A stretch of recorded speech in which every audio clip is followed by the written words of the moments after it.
जय श्री राम भक्तों।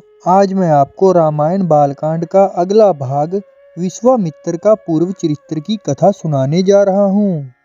आज मैं आपको इस कथा में बताऊंगा कि ऋषि बनने से पहले विश्वामित्र कौन थे और वो ऋषि विश्वामित्र कैसे कहलाने लगे। प्रभु राम से मिथिला के राजपुरोहित सतानंद जी विशेष रूप से प्रभावित हुए। सतानंद जी ने कहा, हे राम, आप बड़े सौभाग्यशाली हैं कि आपको विश्वामित्र जी गुरु के रूप में प्राप्त हुए। वे बड़े ही प्रतापी और तेजस्वी महापुरुष हैं। ब्राह्मण तत्व की प्राप्ति के पूर्व ऋषि विश्वामित्र बड़े ही पराक्रमी और प्रजावत्सल नरेश थे। प्रजापति के पुत्र कुश, कुश के पुत्र कुशनाभ और कुशनाभ के पुत्र राजा गाधी थे। ये सभी सूरवीर, पराक्रमी और धर्मपरायण थे।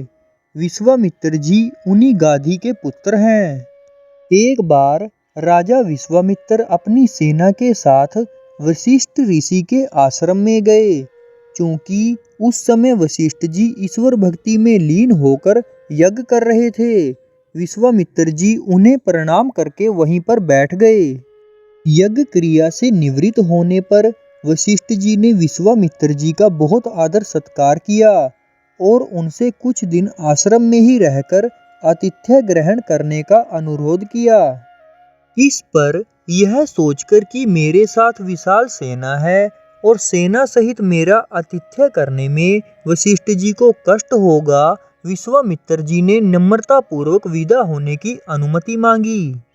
किंतु वशिष्ठ जी के अत्यधिक अनुरोध करने पर थोड़े दिनों के लिए राजा विश्वामित्र को उनका आतिथ्य स्वीकार करने के लिए विवश होना पड़ा। राजा विश्वामित्र के आतिथ्य स्वीकार कर लेने पर वशिष्ठ जी ने कामधेनु गो का आह्वान किया और उससे विश्वामित्र तथा उनकी सेना के लिए 6 प्रकार के व्यंजन तथा समस्त प्रकार की सुविधाओं की व्यवस्था करने की प्रार्थना की।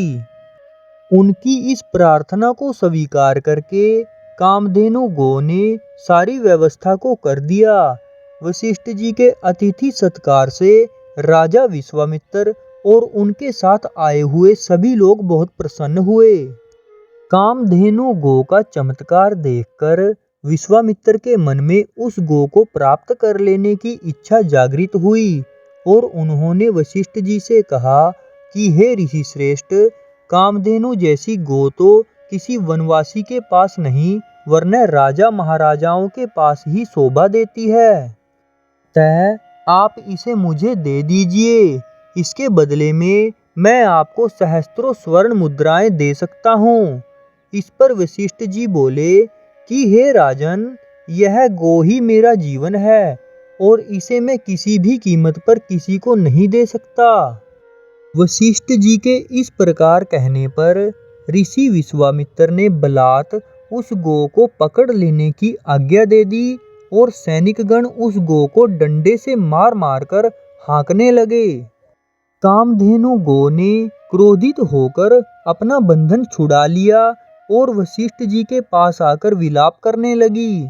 वशिष्ठ जी बोले कि हे कामधेनु, मैं इस राजा को शाप भी नहीं दे सकता क्योंकि यह राजा मेरे अतिथि हैं और इसके पास विशाल सेना होने के कारण इससे युद्ध में विजय प्राप्त नहीं कर सकता।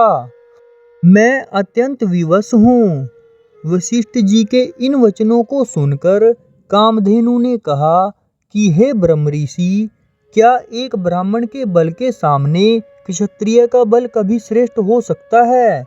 आप मुझे आज्ञा दीजिए, मैं एक क्षण में इस क्षत्रिय राजा को उसकी विशाल सेना सहित नष्ट कर दूंगी। कोई अन्य उपाय न देखकर वशिष्ठ जी ने कामधेनु को अनुमति दे दी।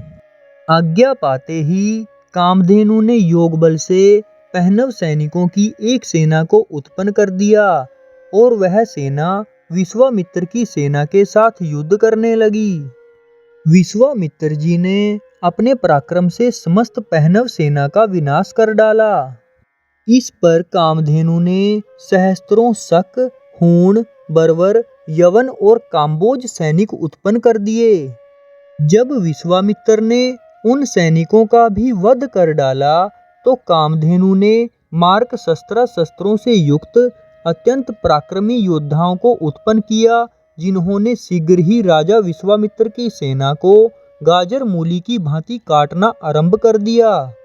अपनी सेना का नाश होते देख विश्वामित्र के 100 पुत्र अत्यंत कुपित हो वशिष्ठ जी को मारने दौड़े।